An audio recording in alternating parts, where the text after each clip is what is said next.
Razor Fight at the St. Louis Cafe by William Price Fox. Didn't matter what you said to Roundhouse Brown, all he'd ever answer was, "That's right, that's right." Unless he was in a talkative mood, and then he might say, "You're right about that." That's the way he was, quiet and secret. He had a jut jaw, and there wasn't a mark or a scar on his dark brown face. Roundhouse Brown wasn't very tall, and he had to scramble up on the pool table when the cue ball was in the middle for a corner pocket shot. But he held his own and always managed to win himself $15 or $20 in the big Saturday night games. Oh, he'd talk a little bit now and then, like he'd tell you he got his name because he was born near a roundhouse and things like that, but not much else. He wouldn't say where he came from or what he did for a living or even tell you where he got his fancy orange neckties. Roundhouse always dressed in the very latest styles. He was a regular Beau Brummel and everybody liked him, but he just didn't talk. He'd stand around and shoot his cuffs and smoke, and every now and then he'd smile and say, "That's right." Like at the time he won a lot of Bad Dave Harper's money and Dave started giving him trouble. Dave spoke loud and everybody in the pool room came out to see what was going on. Dave said, "Roundhouse, I don't mind you winning my money, but you getting to be a pain in the ass." Roundhouse said, "That's right." "Roundhouse, how'd you like it if I got mad at you?" Roundhouse looked at the crowd and said, "That's right." Dave rubbed his right fist into his left palm. "Well then, suppose you start talking and start clearing up all this mystery about you." Roundhouse was quiet. He kept his eyes off Dave and started fingering his necktie. Dave Harper had a bad reputation and Roundhouse Brown knew it. It was quiet for a minute, and then Dave reached over and grabbed Roundhouse by the shoulder.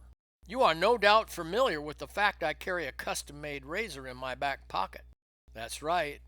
Dave turned to the crowd. "Well, unless you start talking, I'm going to get that razor out and go to work on you. And you know how I'm going to cut you?" Roundhouse Brown kept looking at Dave's hand on his shoulder. He touched his necktie knot again and said, "That's right." Dave spoke slowly so everybody could hear. "Roundhouse, I'm going to cut a 4-inch strip under your left ribs and a 4-inch strip under your right ribs, and when I'm done you're going to run around here looking like a zebra." Dave squeezed Roundhouse's shoulder again. "What do you think about that?" "That's right." "What's right? What's right?" Roundhouse didn't want any trouble and said, "You're right about me looking like a zebra." The crowd laughed, but Dave Harper didn't laugh. "Roundhouse, you think that's funny?" Roundhouse looked at the crowd and then at Dave's hand still on his shoulder and thought for a minute and then said, "That's right." Now, Bad Dave Harper's a big man. He's big and he's black and he's fast, but most of all, he's mean, bad mean. That low down below the belt type mean, and he'd just as soon swap licks with a cop as he would spit on the street. And that isn't all. Besides being mean, he was one tough man. One day a white police officer accused him of resisting arrest and rapped him across the head 3 or 4 times. I mean hard, with one of those 18-inch hickory billies. Dave blinked his eyes real hard and shook his head. He was hurt all right, but he was too tough to go down. He started getting his razor out and he looked at the police officer and he said, "You should never have done that." And if that police officer knew anything in his life, he knew that that was a fact. He must have figured out the rest of his life was about as long as Dave's arm and Dave's 6-inch razor. That police officer dropped his billy on the ground and took off like a new Ford. Dave sat down and someone gave him a drink, and after he rubbed his head a little, he was all right. Now that's how tough Bad Dave was, and here he's standing about 1.5 heads taller than Roundhouse. Dave says, "Which side you want me to start cutting on?" Roundhouse looked at him right in the eye and didn't blink. "That's right." Dave reached in his back pocket, pulled his razor out slow-like, and then gave it a little flip. The long blade dropped open. The crowd sighed and began moving in close. The St. Louis Cafe was empty. "Ain't you gonna fight?" "That's right," Roundhouse said. Dave stepped close and picked up the end of Roundhouse's orange necktie. "How about if I cut off this necktie?" "I'd be obliged if you didn't do that." "Really? Why's that?" "Because it's an expensive necktie." The razor flashed and Dave laughed. He handed Roundhouse back most of his tie, which he'd cut off right below the knot. "How much did that cost you, Roundhouse?" Dave says, and the crowd laughs. That necktie cost me $2.50 in New York City. Well, my. Roundhouse is smiling now. He has 4 gold teeth right in front. But you know how much I'm going to charge you, Dave? Well, how much? Dave said, laughing. Roundhouse waited until it got quiet again. I figure that necktie plus all this embarrassment should run you about $100. Everybody laughed at this, and Dave had to wipe away the tears out of his eyes. Tell me, Roundhouse, exactly how do you propose to collect that $100?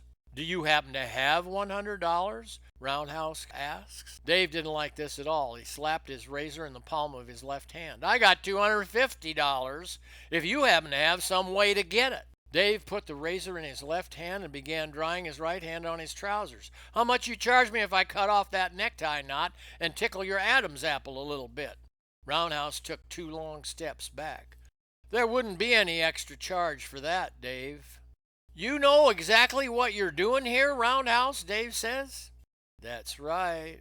Dave took 2 steps forward. Roundhouse turns sideways and goes backwards at the same time and comes up in a crouch with an open razor of his own. His arm whips out like a snake's tongue, and before Dave can move, Roundhouse has removed 2 buttons off his coat, and the long right lapel is hanging by a thread. The crowd sighs, somebody whistles, and a high-pitched older voice says, "My God Almighty, you see that?"